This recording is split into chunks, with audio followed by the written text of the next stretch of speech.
Hello to all you Patriots out there in podcast land, and welcome to episode 271 of Canadian Patriot Podcast, the number one prepper podcast in Canada. We're recording on November 16th, 2020. Joining me tonight are Gavin and Dave. As always, my name is Andrew, and I'll be your host. And we'd love to hear feedback about the show, so please visit CanadianPatriotPodcast.com/feedback or email us at feedback@CanadianPatriotPodcast.com. Please tell us how much you want us to do a call-in show. A version of the show is available on Stitcher and iTunes. We need your help. To support the show, visit patreon.com/CBP and become a Patreon. You can get a better quality version of the show for just $1 per episode. Show you're not a communist buy a CPP t-shirt for just $19.99 plus shipping and theft. Visit CanadianPatriotPodcast.com homepage and follow the link on the right. That brings us to my favorite segment that's called What Are You Drinking? It's where I ask the people on the show what they're drinking. Very original segment. We're going to start with Gavin. Gavin, what are you drinking? I'm being a little lame this evening, and I am drinking water. I mean, it is clean, fresh, clear, Berkey water, but water nonetheless. Hydrate or die. Yeah. Dave, what are you drinking? I'm going the opposite way. I'm double fisting. I got a mixed bevy and a beer, a little bit of Sleeman's. Good stuff.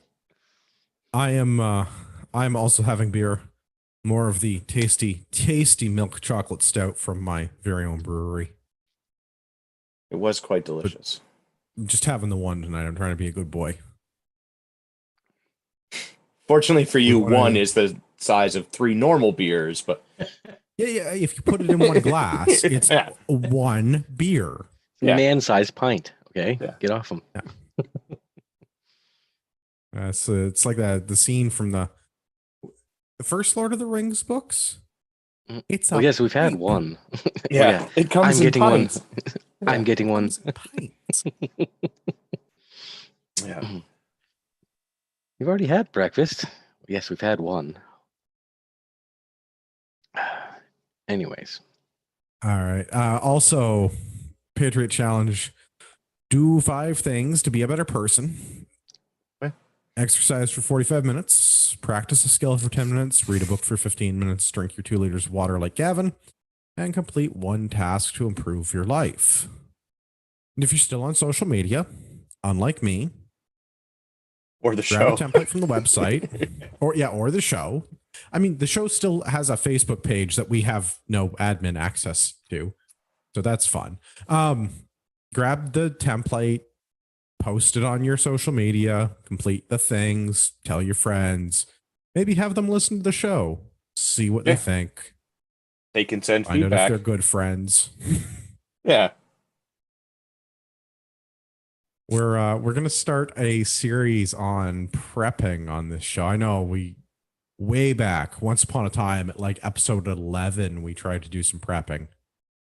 And It's taken us this long to come back to it. Yeah. We've learned a few things since then. We're going back to something that we were originally trying to do. We're going to do some prepping, but in typical fashion of things that we're involved in, charity shoots, sporting events, shooting tend matches. Not to we push don't do things.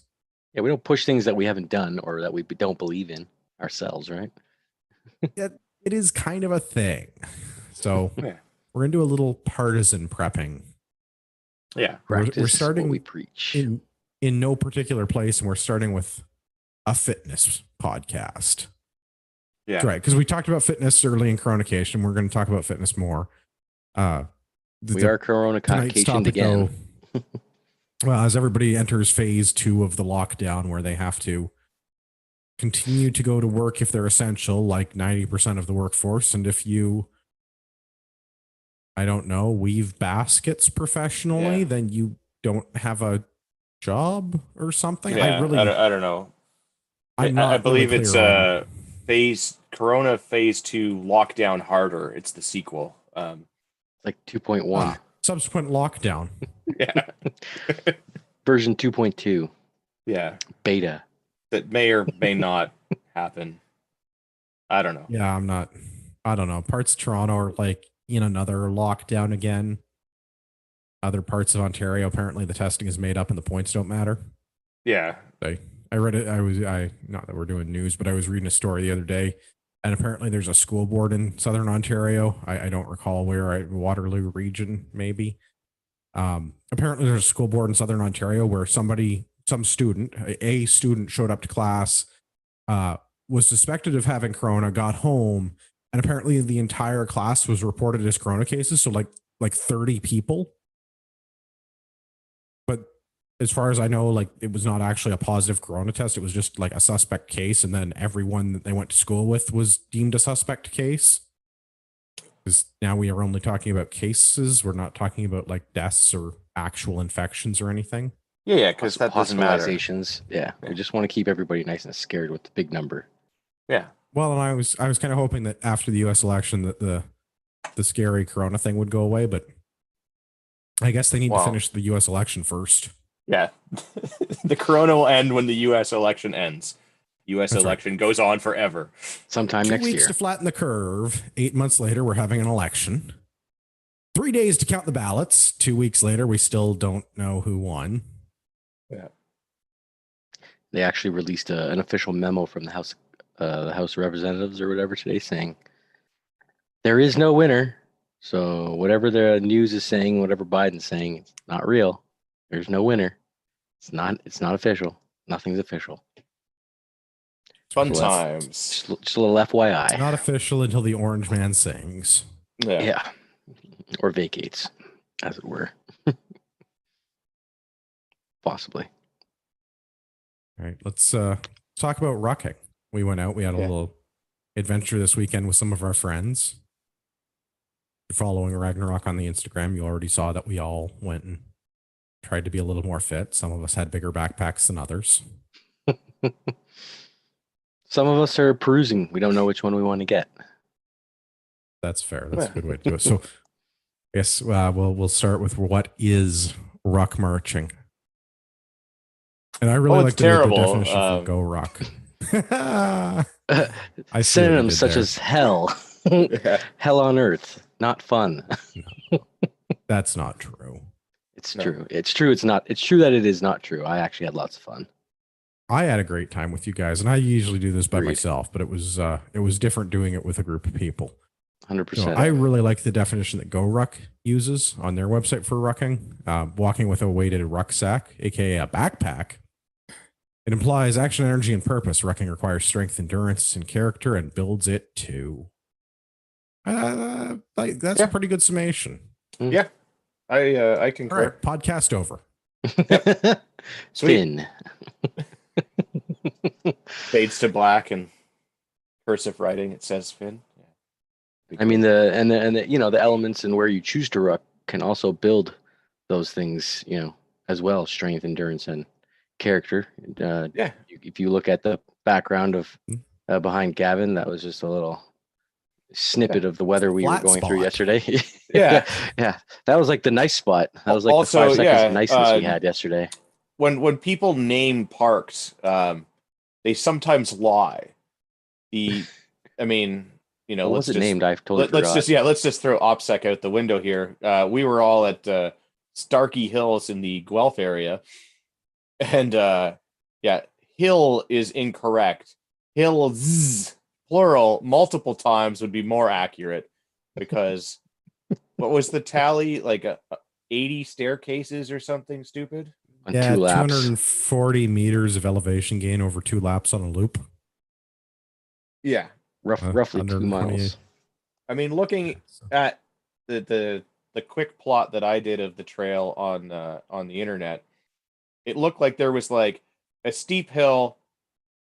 You kind of hit like a peak, plateau, and it dips a little bit, and then back up, and then like down the steep hill on the far side.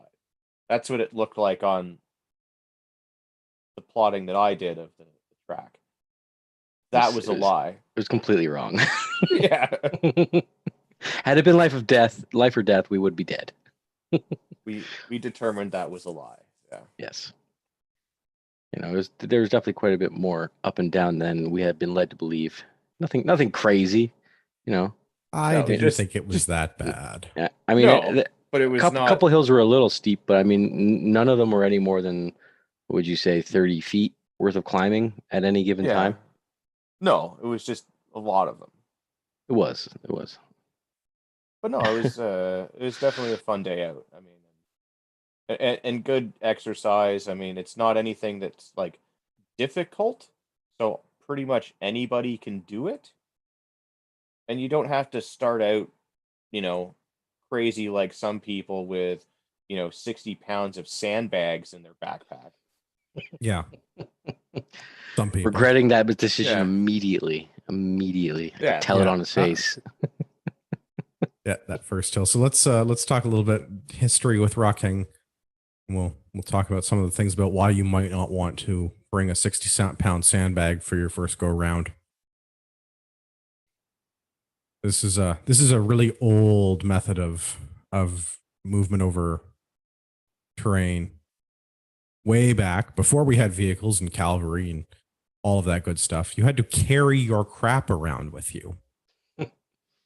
So the earliest numbers that I can find is there's actually like published standards for the Roman legions for foot marching with their equipment.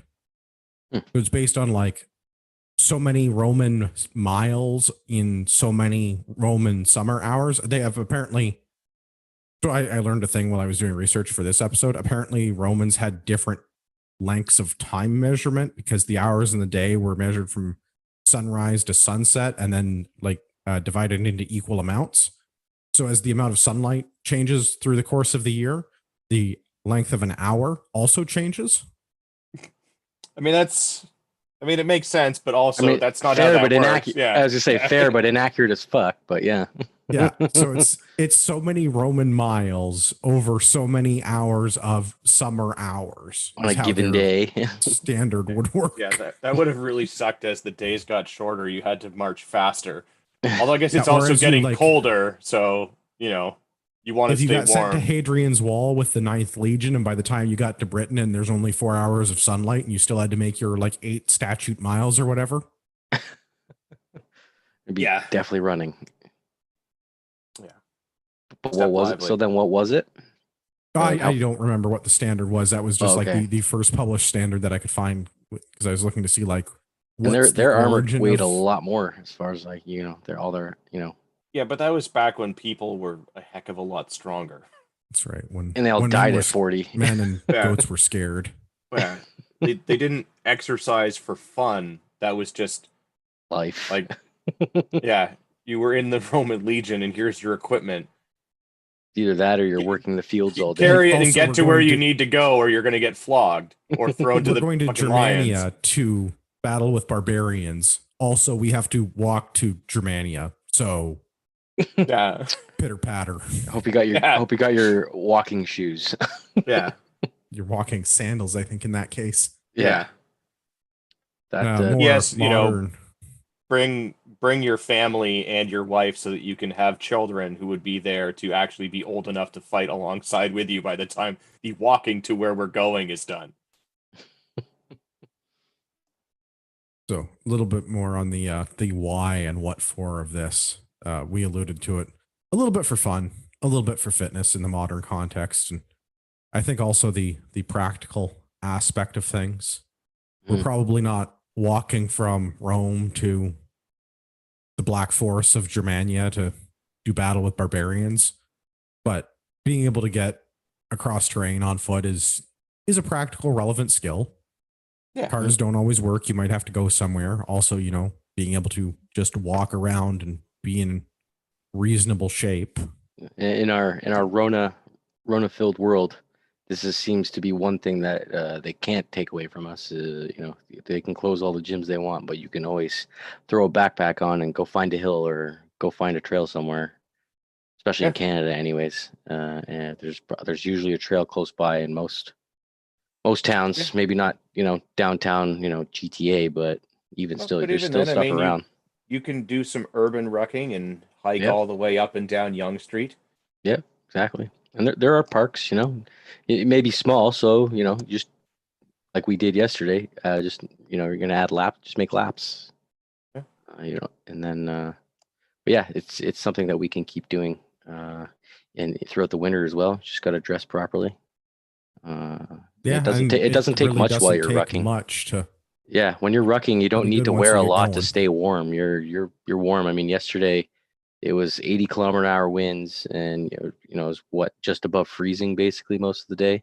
And I was wearing an Under Armour shirt, a t-shirt, a fleece sweater, and then a waterproof coat. That was it. It's just a pretty much a pure raincoat. Not that it's a contest, but my ruck was bigger and heavier, and I was wearing less shirts. Yeah. That's so like fair. I had basically 3 total layers, 2 really like heat keeping in layers, and I was soaking wet by the end of those. Oh those yeah, 2 I mean, I had I a think you went t-shirt, all over. a light sweater, a raincoat, and then my plate carrier. Yeah, Probably could have done without the sweater because I too was wetting. The thing was I was cold when we stood still though, especially when we came out of the forest, because that wind was like blowing right through us. Oh yeah, by that being time in the though, trees you're and not having the wind was nice. Yeah. Yeah. So, but why are we not on Rumble? I don't know what Rumble is. Sorry, YouTube. Mhm. Is that like Tinder? Do we swipe right? No, I think you swipe left on that one. That's the difference. Oh. I have no idea what that is. Oh, I got Rumble should be like Fight Club, but you get to talk about it. It's like Tinder, but if you both swipe right, you have to meet in a parking lot and beat the shit out of one another. FTD, fight to the death. It's like it's not Ric Flair, but who's the guy that did like it was WWF, like the let's Hulk get Hogan? ready to rumble. Michael guy. Buffer. Yeah. Thank you. That Ric Flair was the woo guy in WWF, right? Yeah. Yes. Yeah, not to be confused with Woo Girls, which is a different thing. Different thing? Yeah. So we're not on Rumble because we're not in good enough shape to get into parking lot fights yet. Stay tuned. Yet. Working on it. Yeah. Well, let's. But like you said, again, for why we ruck, but I would have to say though, you keep adding a little bit of weight on and find a few more places like where we went with, lots of hill climbing and whatnot. You're gonna get those glutes real tight, real pretty quick. So our butts and our calves will be thick with 3 C's. You definitely Sparta kick somebody into the next area code. Oh yeah. few more months Talk of that. a little bit on the fitness front there. So I pulled a bunch of stats out, and if we use the 200-pound man as an example, which I feel like is a reasonable, maybe on the high end, but a reasonable size, like your average North American male, maybe a little bit on the high end of your average North American male. I mean, I'd say that's take the high, probably you take the low. I'd say 200 is probably close to that because I mean most North American males are fat. Let's be honest. Well, that's what I mean. So and 200 pounds is a nice, easy round number for me to punch into calculators and do the math on. Yeah. So if you go for a run and you run a 7.5 kilometer, 7.5 minute per kilometer pace, and you do that for an hour, you burn about 750 calories. If you do the same thing and you go for a walk at I'm going to call it a very vigorous pace, a 5.5 kilometer an hour pace, you're going to burn close to 400 calories that hour. If you do the same thing by rucking, if you're your 200-pound man and you put on a 50-pound pack, 25% of your body weight, and you walk at that same brisk pace, it's going to burn 50% more calories than just walking. 585 calories versus your 390. Again, 5.5 kilometer an hour is still a pretty brisk pace, but it's going to be a whole lot less wear and tear on the joints. Because I took up running, I forgot how much it sucked. Yeah, I can't run. I guess shin splints. Used to run, and as a 200-pound fat man, my knees are not a fan of running. Well, and that's one of the nice things about rucking versus running is that it's lower impact, so your joints and your feet and everything take less of a pounding, while you're still getting that, workout. You're still getting the muscle workout. You're still getting the calorie burn. Well, I would say you get a better muscle workout rucking over running. You can 100%. still get a decent cardio workout by rucking. Mm-hmm. Yeah, and because of the way that the stress works, every step you take when you're running, you're putting about 12 times of your weight on those joints every time you land on your foot. With rucking, you're putting about 3 times of the total weight, your body weight plus the rucksack, on that joint. Well, 3 times 200, say 50, 200-pound man plus a 50-pound backpack, 25% of their body weight. So 250 times 3 versus 200 times 12. Well, with the ruck stack, it's still better than the times 12 when you're running. The other thing is that it's building all of those muscles and ligaments. So when you do run, I find at least less knee pain because all of the muscles and tendons and joints are stronger. Yep. It's like an accessory workout. It's what you call a positive feedback loop. Yeah. So I'm a big fan for those reasons. Also the strength aspect that Dave mentioned, because it is core and shoulders and back and triceps and all of the other quads and legs. The entire posterior chain, all of your legs and your butt and all of that. Yeah. I would have to say, I would say one thing though, like work your way up to the 50-pound pack, do a couple runs with, 10, 15 pounds, see how your back feels. Probably one of the biggest things. Your back will be absolutely destroyed if you go straight to that 50-pound pack. and that's the beauty of rucking, is that you have two things that you can kind of play with, and like that's your pace and the weight, and you can slowly increase both of those things until you get to where you want to be. This is one of those things. I don't normally have a lot of good things to say about CrossFit, but one of the things that I will say that is positive about CrossFit is you generally can scale the workouts to your ability. And I find rucking is very similar to that. It's very easy to scale it to your ability. One of the other unfortunate similarities is that a lot of people that do CrossFit talk about it incessantly, and the same happens for people that attend Go Ruck challenges. And here we are doing a whole podcast on it, so we're not any better. I got good things to say about Go Ruck and the people that run Go Ruck. Oh no, I didn't know Go Ruck was a thing. So. It's a great organization, but the people that attend the events are much like CrossFitters in that they don't stop talking about the Kool-Aid, and then you can only talk about the Kool-Aid. Yeah. The first rule of CrossFit is talk about CrossFit.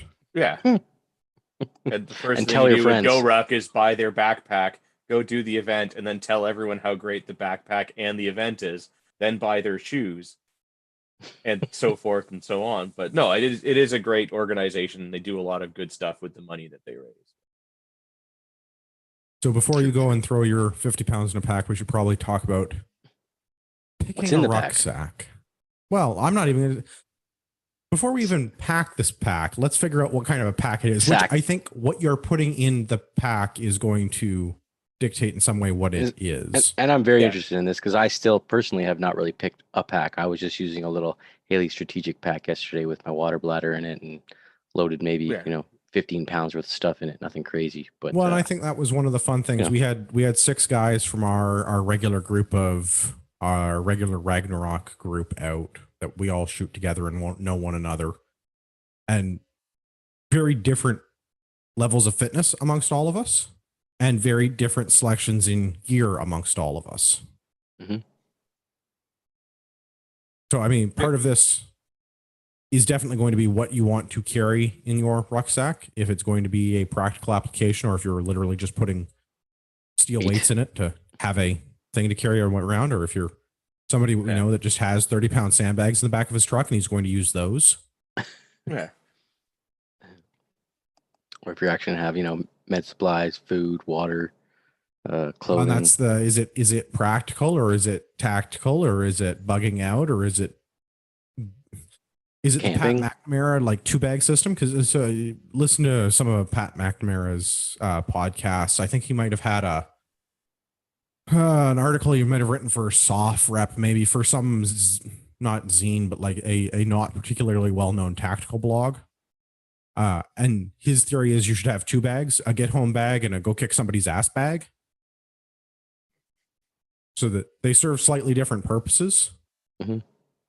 But you want to be able to get around with those. And in the prepping aspect, this is one of those things is like, if you don't, during Corona times, maybe this is not as big of a concern, but if you were commuting to work, or if you are commuting to work and you have to get home and your car doesn't work for some reason, or you break down along the way, or there's some event that prevents you from taking your normal route, are you able to actually get to where you need to go?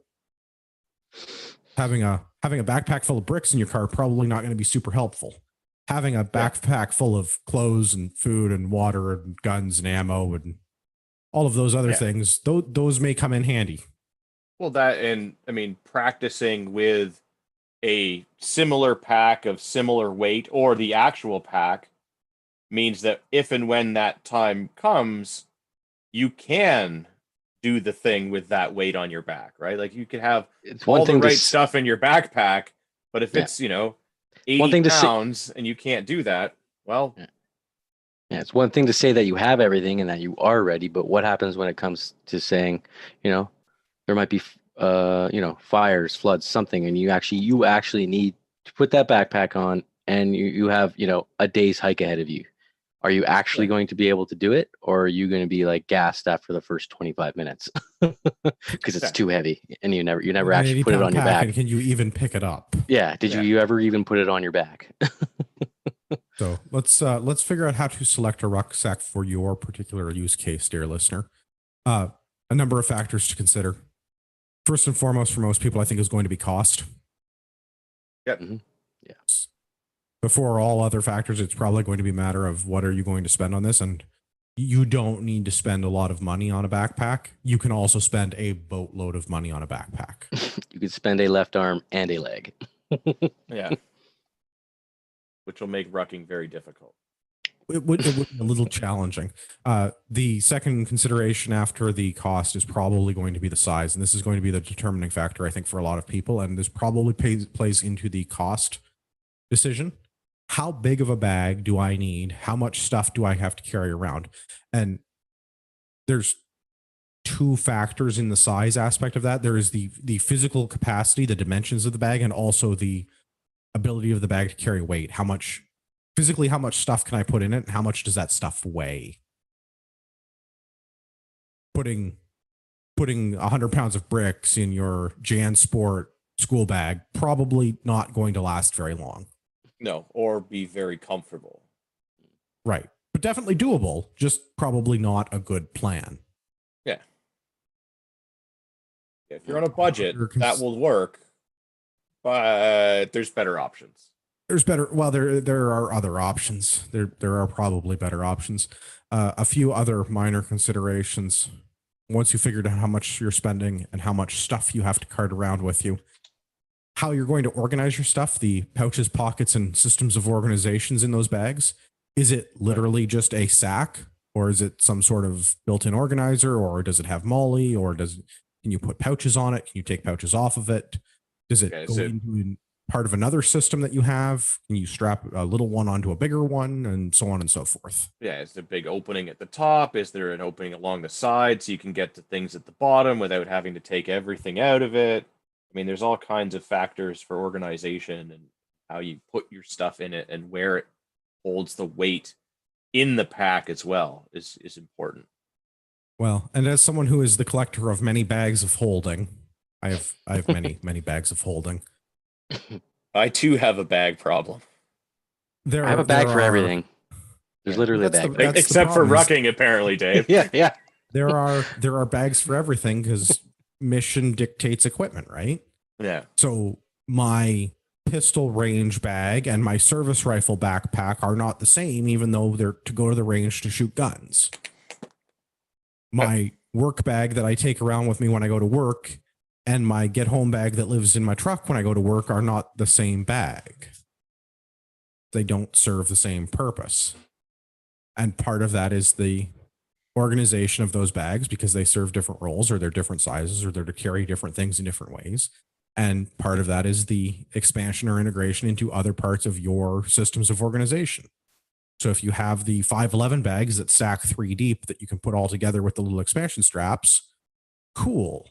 But if you're not running 511, it probably doesn't make sense to get one bag from that and one bag from another company, because then you're not going to strap any other bags to it. Finding the one that works for you. And then the eternal backcountry camping debate of frames. Do you want an internal frame or an external frame backpack? Which I think is less of an issue now than it was 10 or 15 years ago. There used to be a lot of arguments in books and on the internet about the correct type of backcountry camping backpack, hiking backpack to have, whether you should be looking at an internal or an external frame because of the weight distribution properties and because of the maintenance properties with those bags. That's exactly what it sounds like. Internal frame backpack has a frame inside of the backpack, probably not user serviceable. If you screw your bag up, you probably got to buy a new one. An external frame backpack, just what it sounds like. It's a frame that your backpack gets lashed to, that the sack part, the bag part gets lashed to. So if something gets screwed up, you just replace the piece that gets screwed up. So if you break your bag or you break your frame or you break your waist belt, you just replace that piece and you lash it all together. There are pros and cons to that. And in theory, the external frame backpacks can hold more weight, but I don't know that that is true with modern manufacturing materials, because some of those new high-end bags that are a little bit on the pricey side, Eberly Stock Mystery Ranch looking at you guys. Yeah, I'm just some of those bags will hold here. a lot of weight.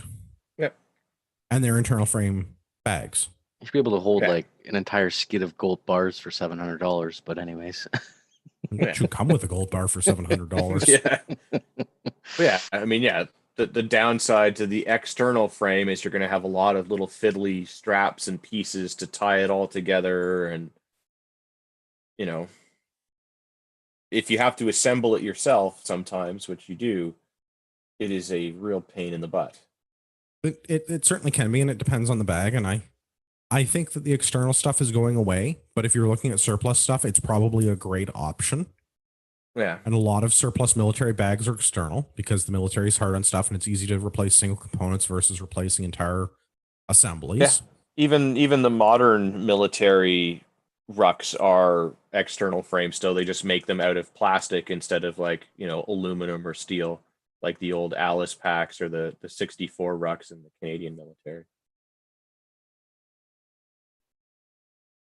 Some of those other considerations, the pieces that we talked about that lash onto that frame or that are integrated into your bag are going to be the yoke and shoulder strap or your waist belt, how you put the pack on your body or how you put the frame of the pack on your body.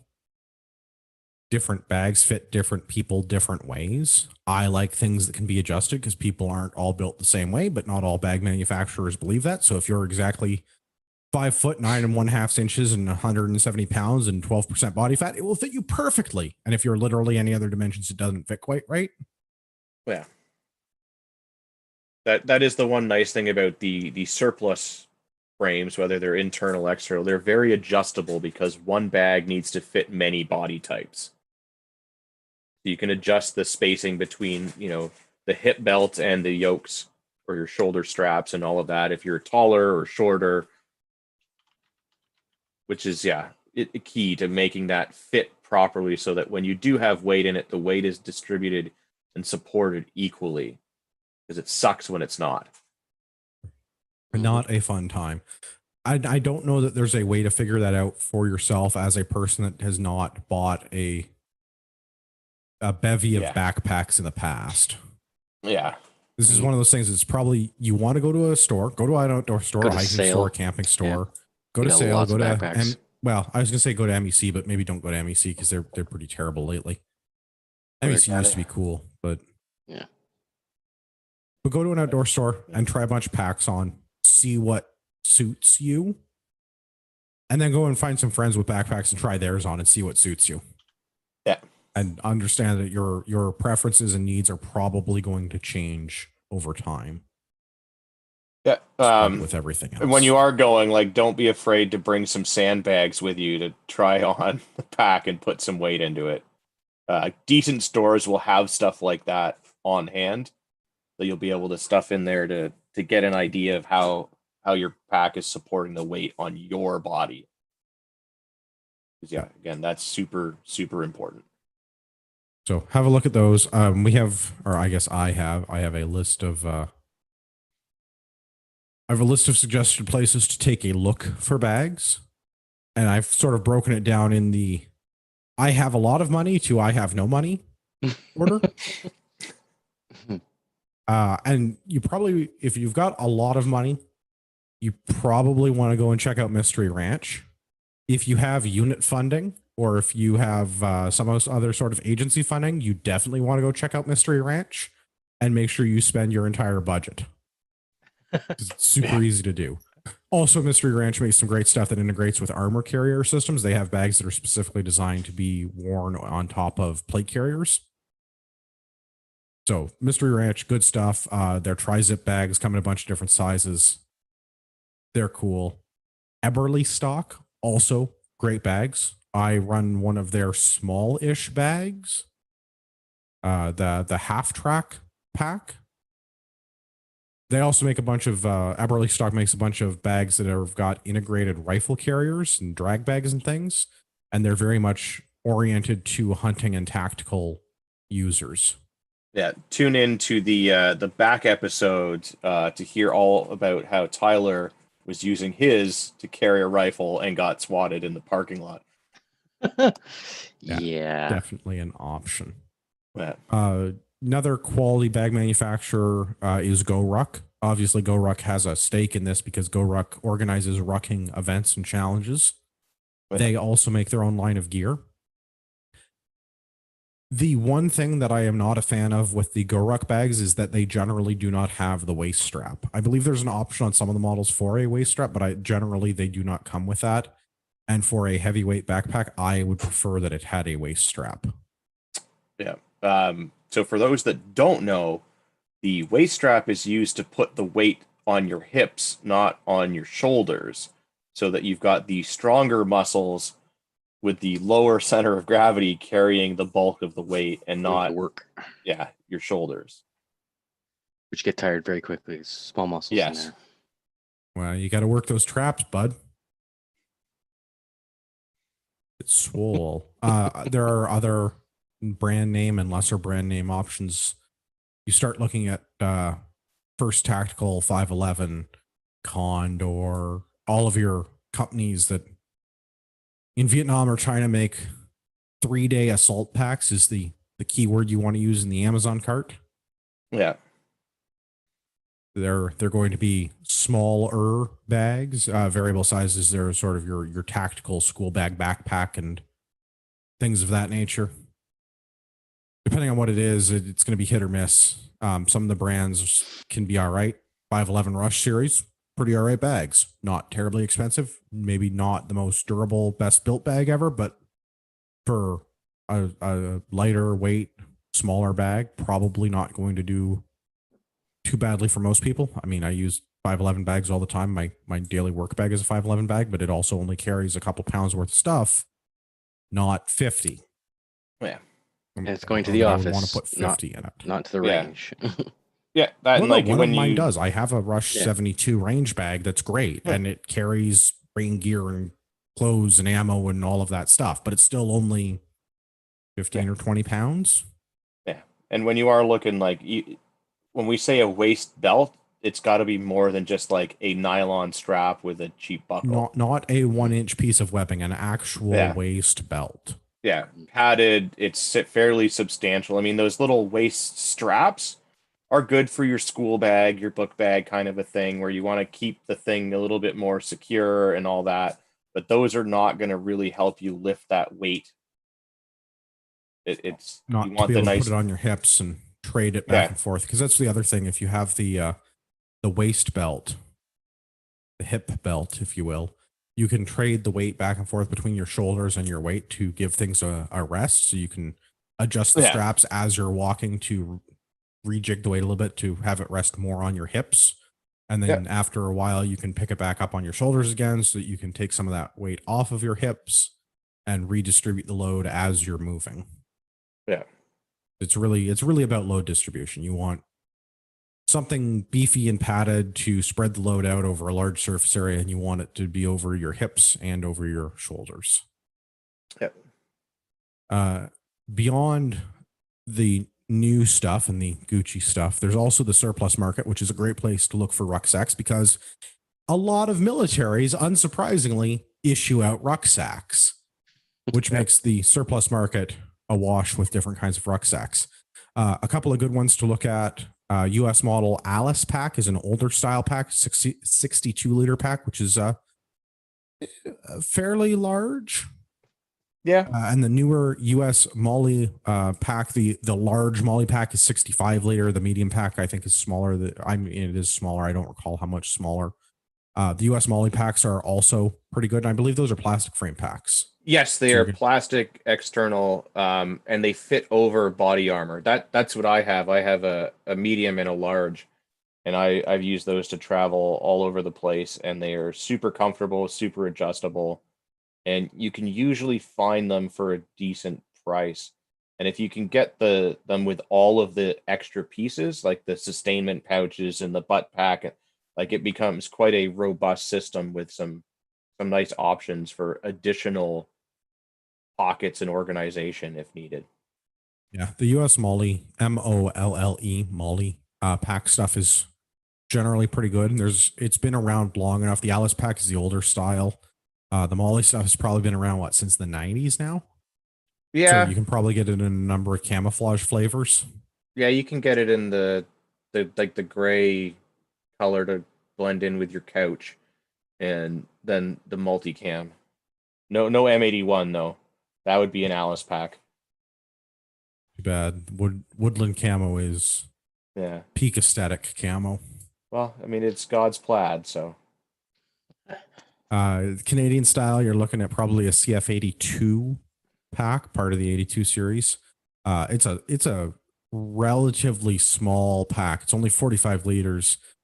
Big main pocket, 3 little pockets, and it has a separate sleep system carrier, which is why it's such a small pack by comparison, because the yeah. sleeping bag gets mounted externally on the frame. So the CF82 is a good option. There's also the 64 pattern jump rucks that you can come by now and then. They Yeah. are a different layout.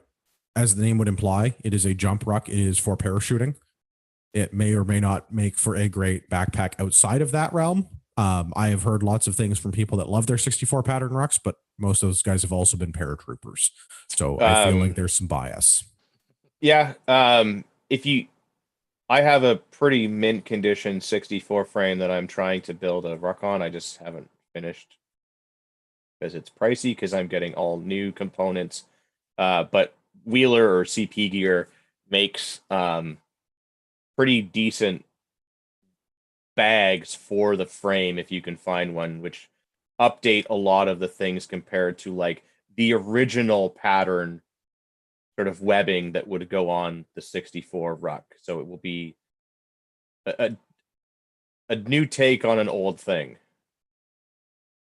So if you are going that route, I would suggest looking at their stuff. But yes, it is very pricey.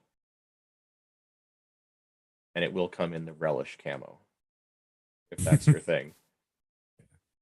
And it might be. Some people are into that. Some people get paid to be into that. Another option that I think is going to look at if you're looking for a really, really big bag and actually reasonably easy to find in Canada, and they seem to be well built. I think most of them are made by Eagle Industries. The United States Marine Corps FILBE pack. Do not ask me what it stands for. It's their like last most current generation pack. It has an integrated sleeping system container storage thing at the bottom. So you stuff your sleeping bag into its own pouch, zippered compartment at the bottom of the pack.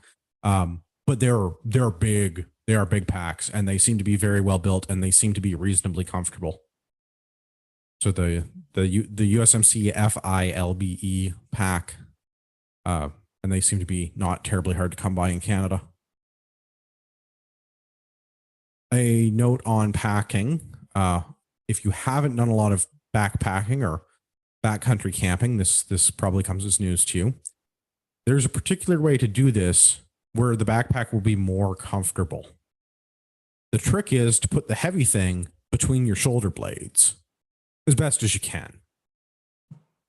It helps you balance. You want the weight to be as close to your back as you can get it and reasonably high on your back. Not above your shoulders, but reasonably high on your back. And that's going to help distribute the weight across the backpack, across the frame, and across your body. If you put all the heavy weight at the bottom, you're going to have this feeling of leaning backwards because the backpack's just doing its thing where Gravity wants to put the bag on the ground and you're in the way.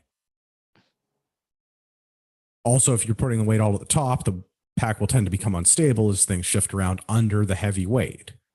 So the idea is to put the heavy items in the middle of the pack between your shoulder blades as close to your back as you can get.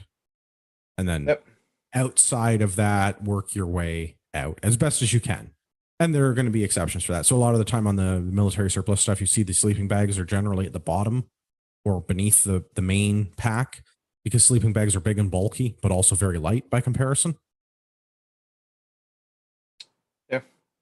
And that also has to do with, like, that's probably the last thing you're pulling out of your bag, so they put it at the bottom. Yeah. And this is one of those things is, are we putting sandbags or bricks in our bag, or are we putting sustainment items that we might need for reasons? Very important reasons. Yeah. If you are, like there's a bunch of other other considerations. Broken considerations. Down in the middle of nowhere. Yeah. Yes. Definitely if your car breaks down in the middle of nowhere and you have to walk to your destination and for some reason find yourself armed. Yeah. You planned ahead. If you're doing that,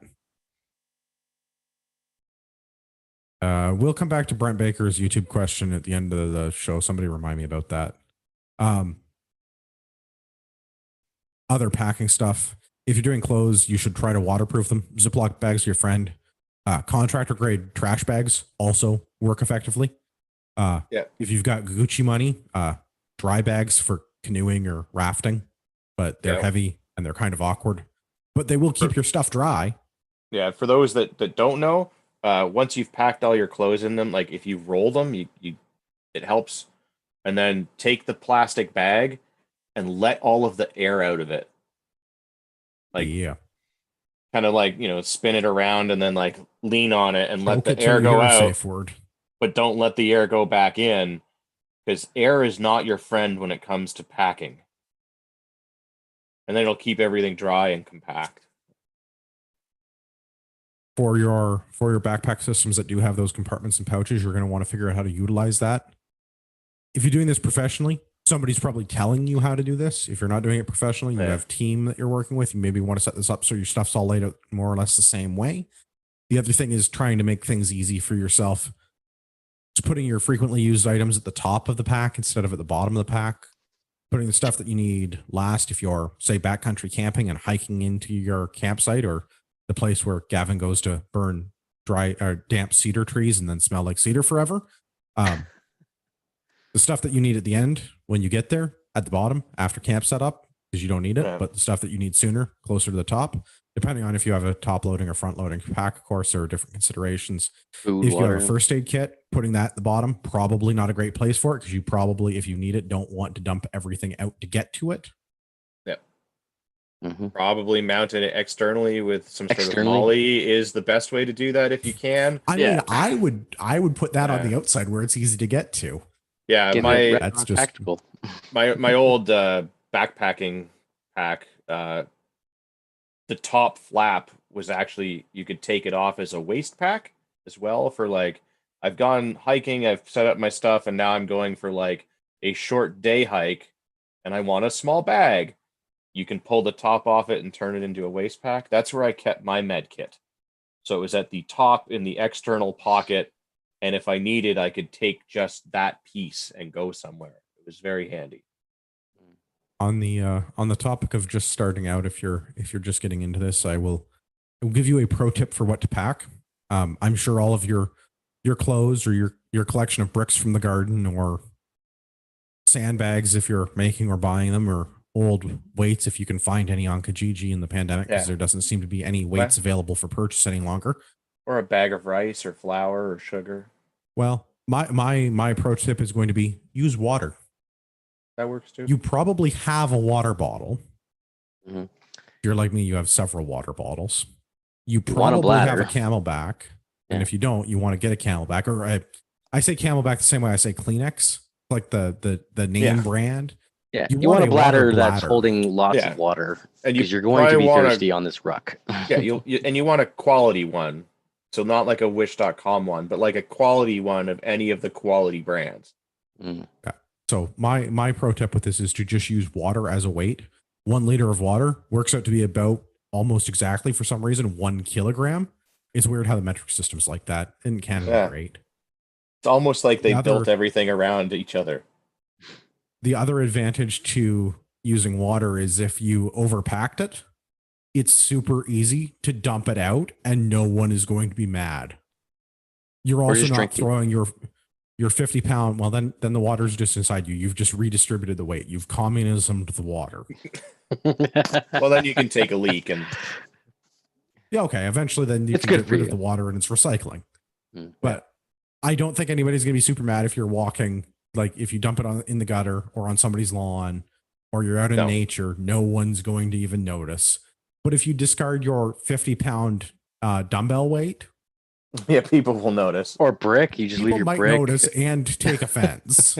Yeah. Although, I mean, And every also, time I've gone who can afford to throw out a 50-pound dumbbell weight right now? well, yeah, but I mean, I've gone on hikes and gone hunting, and like, you're walking through the woods through areas that you assume no one has ever been, and I find this incredibly odd. You will be there, and then all of a sudden, you kind of look over, and you're like, oh, There's a fucking a- Tim's cup. or like there's a washing machine from the 70s in the middle of the woods, or something else stupid that people have, on no reason, trucked out into the middle of nowhere. The bottle of Coors Dump. from 1969. Yeah, there always seems to be some piece of metal garbage whenever I've gone out that is there, and you're like, this can't Why? be easier Why? than going to the dump. I get that it's free, but it's not easier.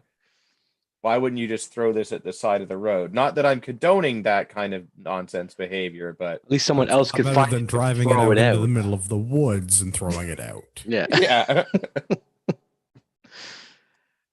Some people, I don't know. Yeah. I don't get that either. I agree. I see it all the time. I'll just be like, what? Like, and it's all faded and you could tell it's been there for like, 10, 15 Yeah. years. And Yeah. it's just like, why? Weird At stuff, what yeah. point in time was somebody walking through here with them? Yeah. Just like, Weird. I'm going to leave this here. Anyways, back to how to pack your ruck. Well, I mean, decide on your weight. If you're starting Yeah. out, start out light. 10% or less of your don't start out with more than 10% of your total body weight. Yeah. And most of Yeah. that And I should don't be mean just like- pretty much water, like you said. Well, and that's don't measure yourself with your boots and your clothes and everything. If you're 200 pounds when you get out the shower, start with less than 20 pounds because your backpack's going to weigh a little bit. Yeah. Depending on what the backpack is, it may weigh a lot. And put some weight in it. And then you're going to add, a couple of pounds per boot and a couple of pounds of clothes. And if you have outerwear and so on and so forth. So it ends up being pretty easy to add 10 or 15 or 20% of your own body weight to what you're carrying. Like if you Once just you get if you dressed just put and put the bag on.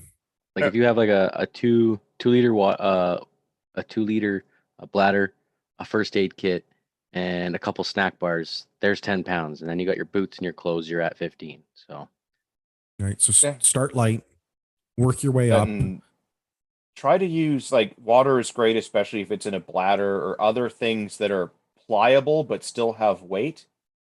Because, like, just putting like a 15-pound weight in your backpack while it works, it's not it's doing you any awkward and favors. uncomfortable. Yeah, Like, it's super gonna be awkward up against your back. It's gonna be like Yeah. smacking into you and stuff. It's gonna be shifting Well, and around. again, like cheap and easy solution, because that's the kind of person I am. 4-liter jugs of water from the grocery store. Yeah. They're Yeah. a couple of bucks. the recycled They one is like have $1. Some give. You put it Yeah. in the bag, and it's maybe not the most comfortable thing, but it's not uncomfortable. yeah, if you get, you can tape them together to keep them in, like we said, like that vertical column in the middle of your bag.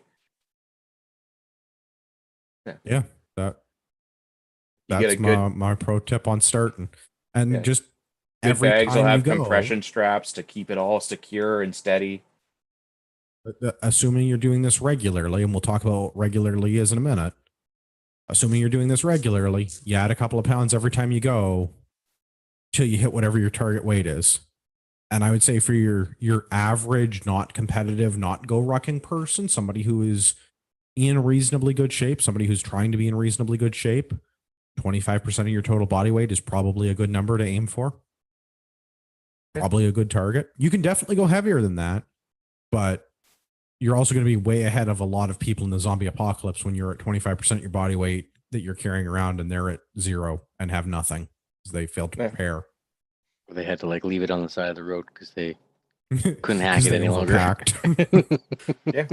Yeah. I mean, that, like we said, like that's the beauty of this whole thing is you can scale this. So I mean, if you're really out of shape, but you want to find a way, like start going with nothing, just work on the walking part of it. As you start getting a better pace, then start adding some weight. Then once your pace kind of, slows down because you've got weight, once it starts getting better again, add a little bit more weight. Like, so it's the beauty of the whole thing is you can really cater this to your current level of fitness and still achieve your goals.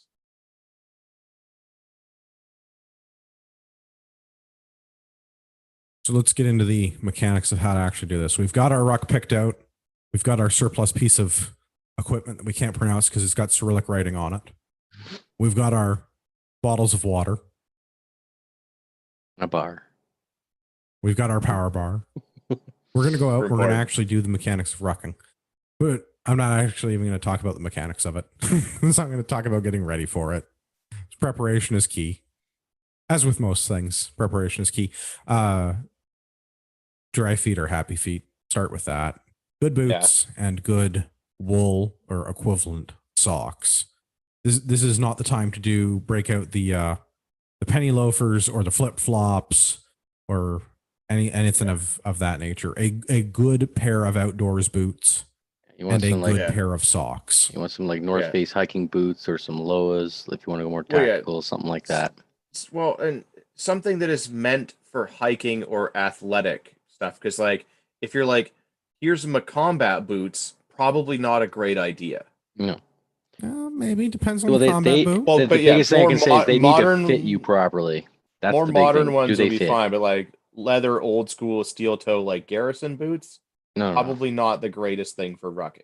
Yeah, steel toe anything boot, probably not my first choice for hiking. No, I wear those at work all day long, and I would have to say I hate walking in them. What you are doing is athletic, so you want something that is designed to be used in an athletic manner, be it a boot or a running shoe. The caveat I'm going to say with this is ankle support, especially when you get into heavier weights, because you can not cheat a little bit on it, but it's going to help you. It's going to help your body to support the extra weight of the backpack if you have good ankle support, especially if you're going over rough or uneven terrain. I was going to say if you start going on some more, less walk paths, like during hunting season when you're pushing for deer and stuff, you're not on any kind of a path. Ankle support is freaking key, or you will roll an ankle. It's just a matter of time, especially in the fall and the spring when there's a lot of leaf cover. On top of those little rocks that are sticking out that you would normally be able to see in the summertime, some ankle support is key. Or you're rucking in the rain up and down muddy hills like we were doing. Or that too. It was a small hill. It was a small hill. Also, like hydration of food. These are other key factors in preparation. Being well hydrated before you go, not slamming a 2-liter bottle of water in the parking lot before you step off, but drinking water the days before. Well, everyone's doing the Patriot challenge, so they should be drinking properly throughout the week. And there's one lesson I've learned in all my days of like going to the range and whatnot is you can never really pack enough water. Just always take more than you think you're going to need. If you think 2 liters is enough, just bring 4. And like you said, you either drink it or throw it out if it's getting too heavy or if it's too much. You never have enough. There is a concern if you're doing this at enough of an athletic pace or over difficult enough terrain or electrolyte resupply. But I mean, like I'm literally talking about like maybe part of a bottle of Gatorade. Yeah, one bottle of Gatorade should be good for the day. That's the thing is like it because people hear electrolytes and they're like, if that's what plants crave, I'm going to have like 6 things of Gatorade. I'm not even going to bring water. No, that's not what we're getting. You just need a little bit, just a little bit. You're not gone that long. Similarly with food, I mean, the 3 macros are the important macros: carbs, protein, fat, just like anything else. And again, the day before leading up to doing a big athletic event, whether you're running a marathon or rucking for the day or playing sports ball or what have you. It's the same. Whatever you're doing to prepare for the athletic events, and the cheat sheet on this is some carbs, some protein, and some fat. How you do that doesn't really matter, and you probably don't need that much, and you probably don't want to have an enormous meal before you do this, but you probably want to have something. A couple hundred calories of something carbs about a half hour before is like more than enough. Well, I would imagine that's plenty. I mean, we went out yesterday. I had my normal Sunday morning breakfast, bacon and eggs, and I was quite happy. I had a bran muffin, and I was more than fine. Right. So get that stuff going, and then we can get into the actual mechanics of this. Time to step off. You got your boots. You've had your snack. You drank your water. You packed your ruck. You got all your stuff. I want to circle back 1 second with along the lines of the boots is also good socks. Oh, yeah. I guess I said good socks, but I guess we didn't really explain what good socks are. Comfortable, not loose. Yeah. Not loose fitting. I mean, there are some exceptions to that. Some people, Gavin, are going to complain about wool socks. Merino wool is your friend. Yeah, get the New Zealand sheep wool. Well, doesn't itch, or at least itches less. I like the merino wool socks. I think they're super comfy, but any sort of a good hiking sock, you want something that you're going to wick the sweat away from your foot, because dry feet are happy feet. Yep. One little piece of advice with socks, what you can do to help avoid blisters, if you get like a thin sock inside your thicker sock. A liner. That's actually what I do when I'm hunting. I wear like a sports sock but like they're almost knee high, and then I wear my warm sock over top of that, and then I can I'll be able to walk all day. The inner sock definitely needs to be some sort of moisture wicking sock if that is the approach that you're doing. And yeah, like the thinner the better, really, because it's just there so that you don't get blisters. The outer sock is the one that'll do all the real work and keeping you warm and all that stuff. Yeah. Very important. Socks are a good thing. Yeah. I mean, we can get warm, dry, and comfortable feet is that's half the battle right there. Makes for a happy rock. Dry feet, anything else, I don't. But as long as my feet are dry, I'm good. Everything else, I don't care. But if your feet are wet, it's just like it's a recipe to be miserable. It sucks all of the heat out of your body. You're just you're ornery. Just go back to that episode I alluded to earlier and listen to Tim and about his wet feet and boots, and that's why he had to tap out. Yeah, it's not fun. Yeah, don't do good socks. Do that. So on the actual technique, when you're gonna pick your ruck up and you're gonna get going, there's a space between the xiphoid process and basically your belly button that you want to remain neutral. You don't want to effectively be hunched over. It's maybe it's a little bit difficult to describe through audio only listeners, but if you take your thumb and your pinky finger and you put your pinky finger on your belly button and reach up to where your breastbone is, where your xiphoid process is there, you want that space to remain the same before and after putting the backpack on. If you're all hunched over and those two things get closer together, your spine is no longer in neutral. And now you're going to end up with disc compression and other terrible things. You're going to die the next day. Well, it's a recipe for back pain and other problems down the road. So keeping your spine neutral is going to be key to this. And part of that is going to be squeezing the glutes and activating the entire posterior chain in order to bring your spine into and remain in neutral. Flex your core. Making sure that you activate all the muscles in your quads and hamstrings and glutes when you're actually taking your steps, so that you're using the big muscles to drive your legs, because it's easier on the rest of your body that way. The big muscles are there for a reason, and you should use them. Yeah, back stay straight. Let your legs do the work when you're lifting anything or climbing anything. And flex your core. Cannot be overstated. Flex your core, keep your spine in neutral, and it's a tiny, tiny lean forward at the waist. You want to lean into the walk. Yeah. And standing still and stuff, you're naturally going to want to lean backwards with the weight on your backpack, resist the urge, keep the posterior chain engaged, and keep the core engaged, and keep the spine in neutral. Better for you that way. You are going to feel it in your butt. Gavin did. Yeah. Heyo. Yeah. I had to take a quick break to stretch out my glutes while we were going. No, It was at the summit. Tactical pause at the summit of one of the hills. Yeah. There is even a sign saying it was the summit. That's how much of a summit it was. Yeah. It was not that big of a hill. It was the summit nonetheless. It was definitely the peak of that hill. A couple other points on the walking technique. With the extra weight, you're going to want to take shorter steps than you would normally. Much like when you run, there's a specific way you want your feet to fall underneath you, and you want to land on the mid or forefoot and not heel strike. It's the same kind of idea when you're walking with this way, although you are going to be more likely heel striking. Shorter steps in order to reduce the stress on your joints, particularly on your knee. So if you have those shorter, faster steps, you're going to cover the same amount of distance in the same time, just with more steps. It's going to be easier on your joints when you're doing that. And you're going to want to try and keep both feet on the ground. It's impossible to do that and walk, of course, but if you have both feet off the ground, at some point, both feet have to come back into contact with the ground. That is running, and that is a thing we want to avoid with a bunch of extra weight. Yeah. If I could, unless you can fly, in which case then feedback. Well, The trick to flying is to throw yourself at the ground and miss. Perfect. If we could circle back to shoes for a second, there's one other part of the shoe. I was talking with my physiotherapist, and it makes a lot of sense. One thing to save your knees is you need to have proper support in the shoes. I'm talking like insoles.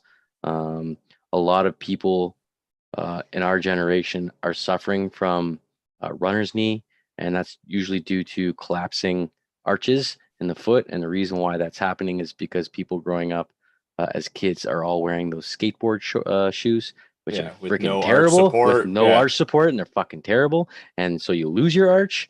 And so if you find your knees are getting sore, especially on the outer sides of the knee, just over time, it's usually because your arches are collapsing. You can either get some Dr. Scholl's insoles, or you can actually go to your doctor and then get referred to a foot doctor and actually get some, what's it called? Like ones that are actually prescription ones. Yeah, they're actually made for you. But that can't be understated. Like proper foot support will also aid in making sure you don't get prematurely sore for. Yeah. Happy feet. Right, yeah, like that feet is the most important thing from this whole thing really is happy feet, because it literally affects everything up above it too. Yeah, it literally affects everything above it, but like the knees and the hips and the back, it's all related to how your feet are touching the ground. Yep. All right, so we talked about not running. We talked about keeping at least 1 foot on the ground at a time. 2 would be ideal, but difficult to do. The other thing I'm going to say, aside from our little tactical pause so that Gavin could stretch his tight butt, don't stop. Is the problem with stopping is starting again, like with many things. Just adjust your pace. Just if you find yourself out of breath, just slower steps. Just smaller steps. Just slow the pace until you think you're good again, and then you can pick it back up. But try and keep you're exercising, so you want to have your heart rate up. You shouldn't be at an at-rest heart rate, right? You shouldn't feel like, this is one of the things that I really like with rucking, because I really hate running. Like I am not a runner. I am not built to be a runner. No, and I'm not that guy on the internet. I'm 100% with you. Like there are people on the internet that are not built to be runners that turn out to be very good at it anyway. I'm not those people. But you give me a heavy backpack and a good pair of boots, and I'll walk for days. Mm-hmm. So that's one of the nice things with this is if you have enough weight and you have a fast enough pace, you can still hit a cardio target for your heart rate without having to do the running part. If you have one of those fancy Fitbits on you, generally you want to stay in that. In my opinion, you're trying to stay in that fat burning zone, in my opinion.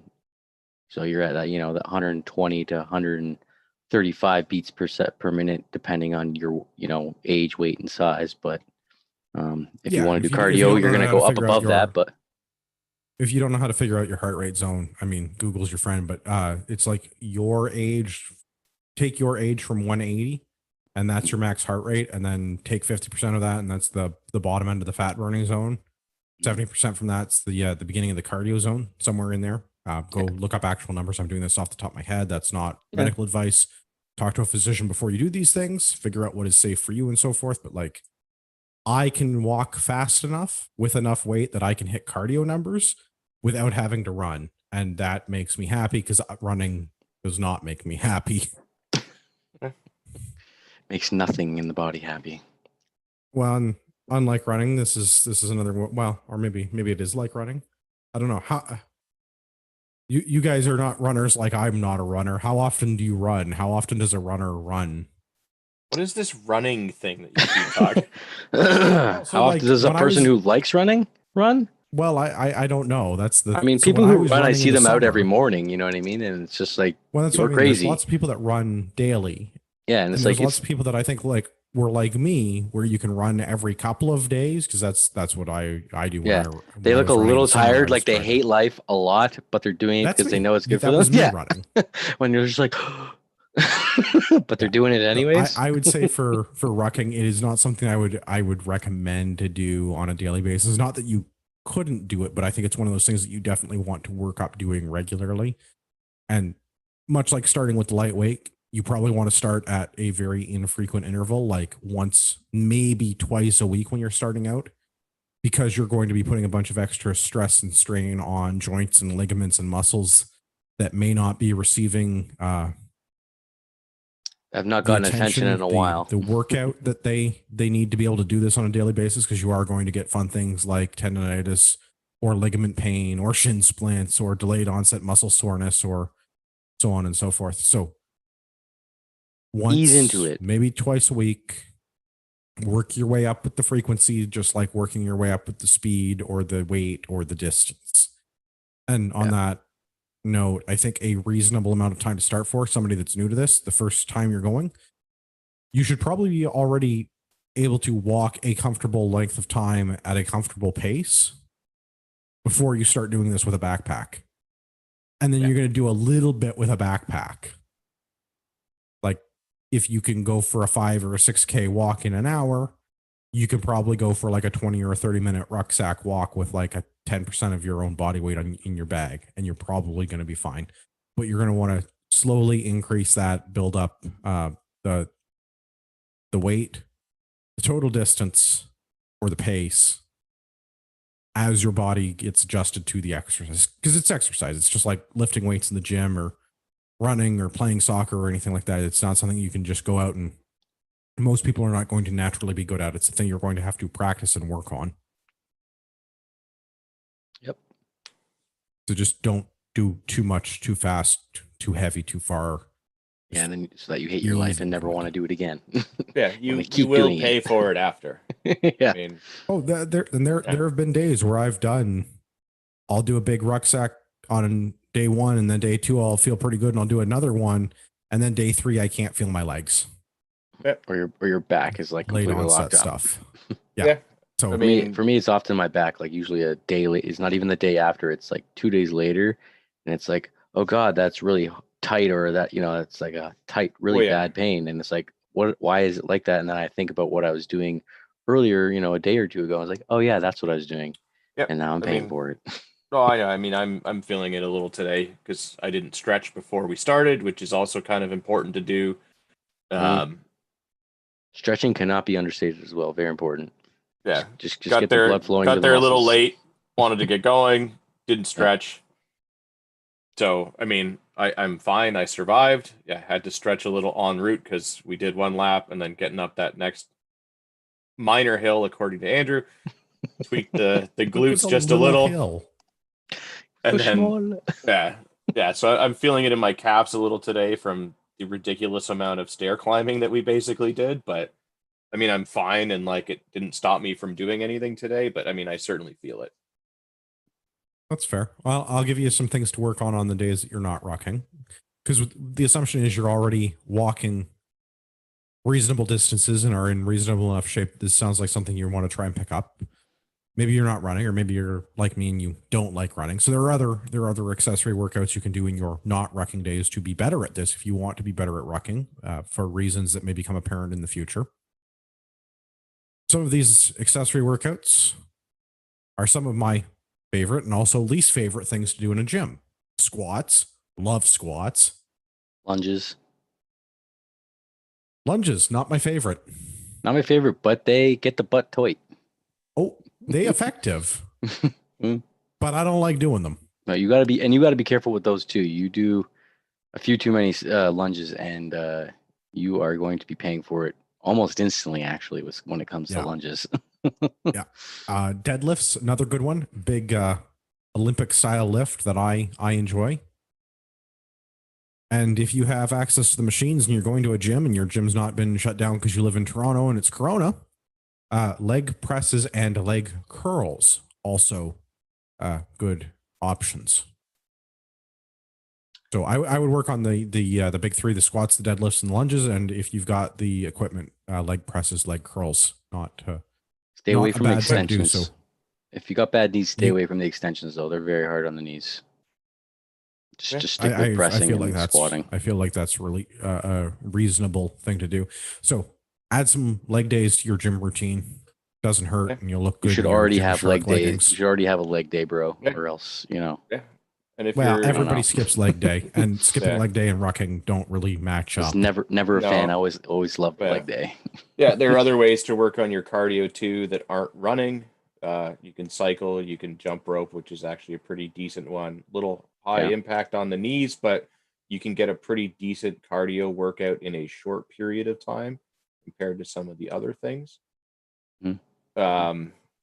Swimming is also good if you've got an indoor pool. A little cold to do that right now outside. You make good life choices. If you have small set of weights at home and you want to get more of a cardio workout, all you got to do is just do supersetting. So do light weights that day and just keep doing back to back. Don't take breaks, or if you only do like 30-second breaks, and just keep your heart rate up, and that'll get you into that cardio zone. The whole workout. Yeah, low weight, high reps, go to failure over and over and over. Yeah, failure, one of my favorite things to talk smack about other podcasts with, because everything is a contest. Yep. The only way to do this in a worthwhile way is to do it and measure yourself against others. So I pulled some standards from various militaries to see where we rate for ruck marching.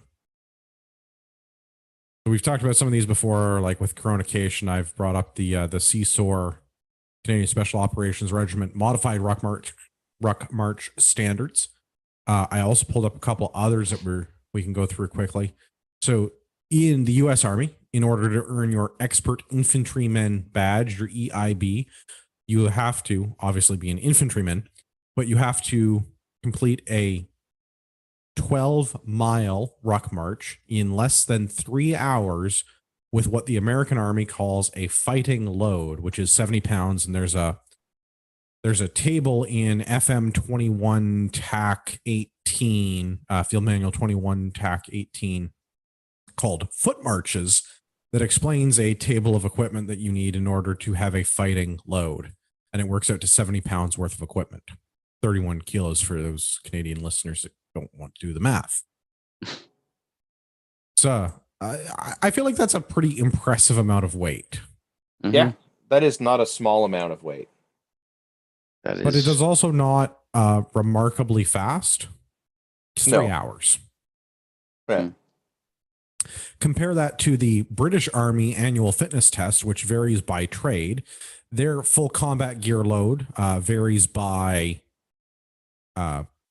service isn't the right word. Trade, I think, specialty. So depending on if they're infantry, artillery, armory, cavalry, engineers, sappers, or everybody else, it's a different weight standard. But all of their webbing, helmet, SA-80 rifle, and depending on their trade, infantrymen, 25 kilos, other combat arms trades, 20 kilos, everybody that's not combat arms, 15 kilos. Those cavalry guys have an advantage with the horse, though. Yeah, until you have to carry the horse. Oof, yeah. You hope you get. Gonna have to put her down. Just gonna have to put her down. I mean, so that's 25 kilos for the British Army infantry, not as much as the 70 pounds, aka 31 kilos for the U.S. Army Expert Infantryman badge. Still, but the Brits do 13 mile. But pardon me, the Brits do 8 miles, 13 kilometers in 2 hours. So they are moving a bit there. Mm-hmm. Yeah, but mm-hmm. I mean, with the less weight, that should be easier. A little bit less weight, not as far, but also pretty fast. Yeah. And then we've got 2 Canadian standards. The Canadian Forces, it used to be the battle fitness test. Now it's the LFC PFS. So that's your full fighting order and rucksack. Your FFO is almost 30 pounds, 13.2 kilos. And your loaded rucksack, 11.3 kilos or 25 pounds. And the standard for that's 2 hours and 26 minutes to do 8 miles or 13 kilometers. And your full fighting order does include, of course, your gas mask carrier, helmet, and rifle. So all of those are going to be a little bit difficult for your average Canadian to complete because we probably aren't walking around with SAAs or C7s. Those are a little bit difficult to come by, and the civilian equivalents are probably going to be frowned upon if you're walking up and down Yonge Street doing this. Even yesterday we saw people, which I was pretty surprised. And it was not good weather, but it is a popular place to go hiking in a large urban center in Canada, so not surprised. The standard that I would suggest people are looking at in terms of timing and equipment is the Seesaw modified ruck march. 35 kilo ruck, 77 pound ruck, no helmet, no rifle. Easy peasy. Allegedly. Well, more or less. 7.5 miles, 12 kilometers, 2 hours and 24 minutes. But the no helmet, no rifle makes it a lot less conspicuous. Mm. Not as fun, but also not getting stopped by police is probably a good thing. Or scaring the children. Stopped by the police is probably the way to go. And the thing to take from all of this, all of these different standards, is you're looking at about a 10-minute per kilometer pace on all of these. So if you're walking, not 10 minutes a kilometer, much less. So if you're doing 6 kilometers an hour or 10 minutes per kilometer, whether you're looking at speed or pace, that's what most of these are close to, whether it's the U.S. military, the British Army, or the various Canadian Forces standards. If you're doing a 10-minute kilometer pace or 6 kilometers an hour, you're probably in a good place.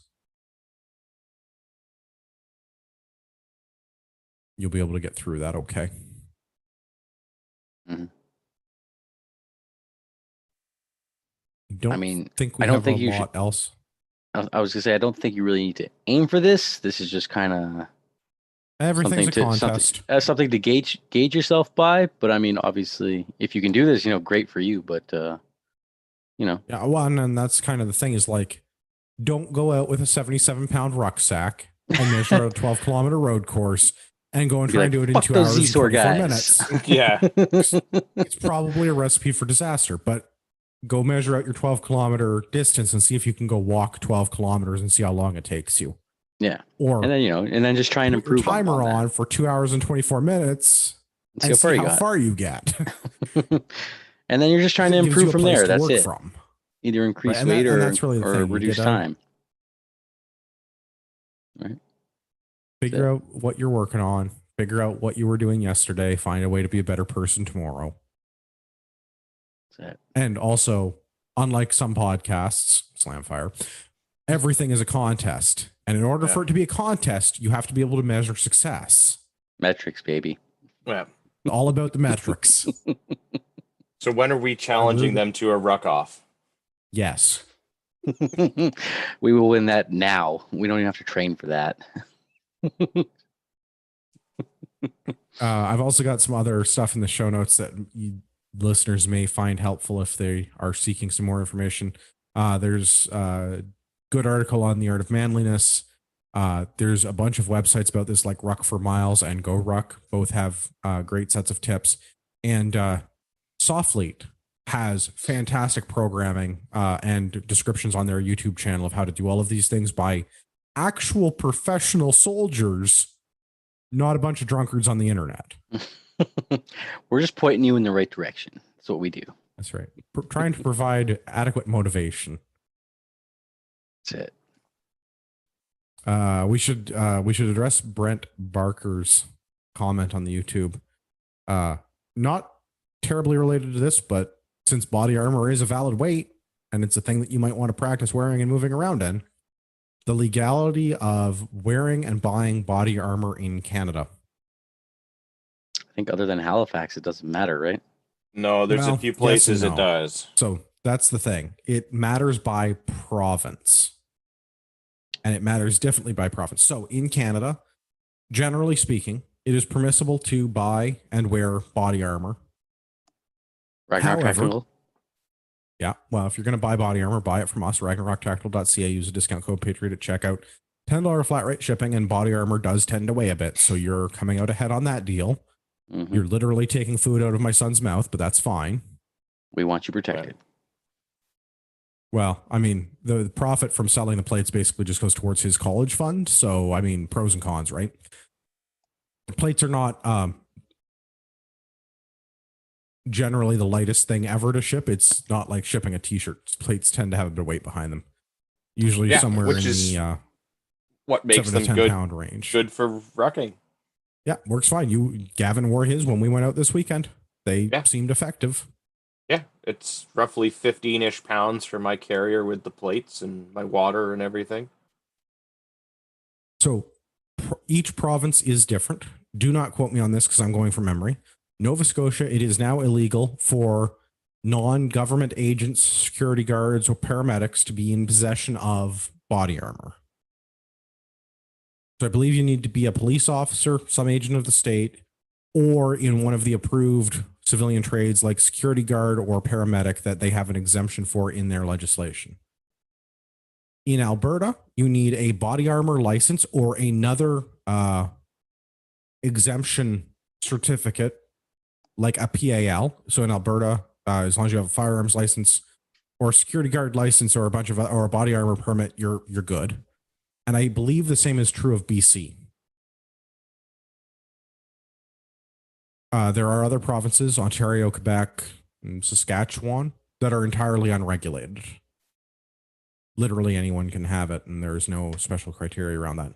I will ask, if you do buy body armor from us, I would like to see some sort of certificate of employment, government ID, something like this, badge number, agency affiliation, or firearms license. That's my preference. Your PAL, your PAL number, the front of your PAL, so that I can verify that you are in fact not a gangbanger from Jane and Finch, and I will check the postal code on the shipping address so that we're selling to reputable people, because I don't want body armor going out to go to gangbangers. If they want to buy their illegal guns from America, they can source their illegal body armor there too. Technically not a requirement, but that's how I choose to do business, because I would prefer to make sure that good people have access to good equipment and that nefarious actors do not. That's just good business. Yeah, it's cost me some sales, but I would rather be sure of who I'm selling a product like body armor to, especially when it's going to a regulated province, because in regulated provinces, I'm responsible for that sale. You've done your due diligence as is required by law. I am going above and beyond what is required according to my lawyer. I have made every reasonable effort, which is a key legal phrase that I learned. There you go. Valuable advice for all the listeners there. Learn that phrase. Is not legal advice. That is not legal advice. You should definitely talk to your own lawyer. So remind everybody, book club is coming up. Good book. I'm really enjoying it so far this month. Are you? Yeah, it's good. Are you close to done? What chapter are you on? 2. I almost done 2. So you've read about the lobsters. Only 10 more to go. Yeah. Might be on 3. I'm about done 2. We're going to do Jordan Peterson's 12 Rules for Life, an Antidote to Chaos. In the show notes, we have a link to Amazon. You can buy a copy of the book there. If you buy stuff on Amazon using our affiliate links, we get affiliate revenue. It's a little kickback, little bounty that we receive from that sale. Also, if you want to get yourself an official Big Luau shirt for when barbecue season is back, or if you want to look super festive at the Christmas get together, official Big Luau shirt on Amazon. Again, affiliate revenue. Buy a cool guy shirt. We get $1. Help support the show. I buy my son's diapers on Amazon because we have Prime and diapers are cheap that way. Last month, our affiliate revenue paid for my son's diapers, which is great. However, good news for all of our listeners. I'm sure you care about my son's bathroom habits. He is now super interested in the potty. We sat on the potty the other day. We did, however, buy the potty from Amazon. So, just back to book club. December Fahrenheit 451, I believe. Are we doing 451? Okay, we can do that. I thought that's what we were doing.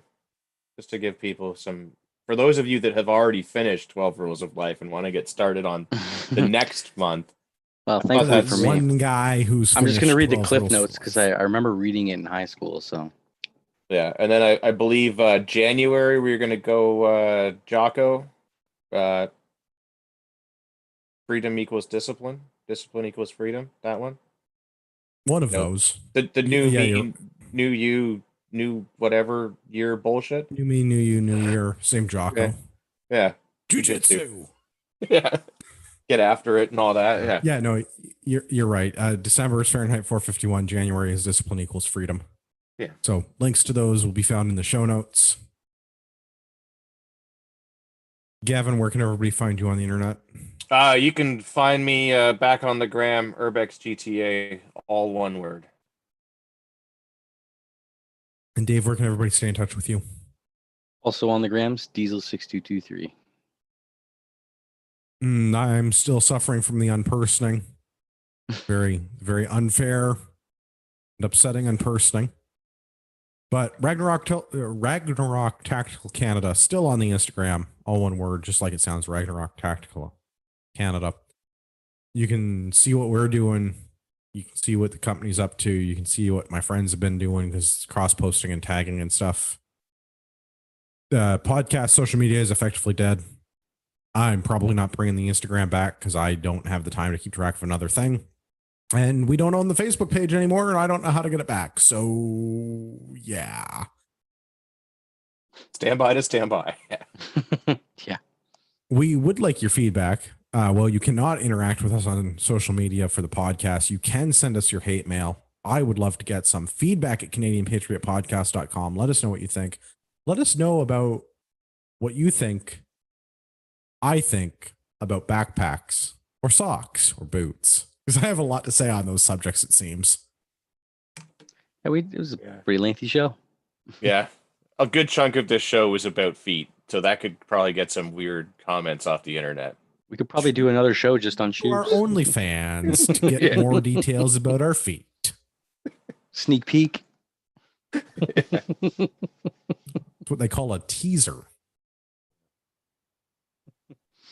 I have to apologize to Rod Giltaka. BC is beautiful, but Rod don't rock. So Rod didn't come on the show this week. As soon as we get him squared away with a good pair of boots, we'll see if we can get some content from BC. For all of our listeners out there in podcast land, I'd like to remind you that you are the true North, strong and free.